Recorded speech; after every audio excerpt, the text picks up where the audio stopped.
Wow.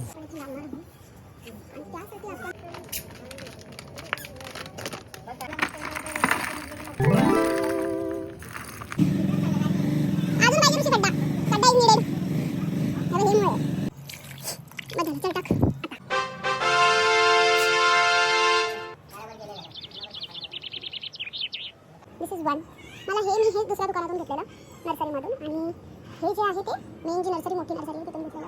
मी असं prefer करेन मला मोठ्या नर्सरीतूनच झाडं घ्या, कारण की ना याला बघा किती कळ्या आल्यात, म्हणजे 15-20 फुलं येऊन गेली ह्याला. कसं सुंदर असं झाड जे आहे ते आता हे असं वाढत जाणार, आणि हे पूर्ण जी नेट जो लावला आहे ते फुलाचा पसरा जाणार. मी तोही तुम्हाला व्हिडिओ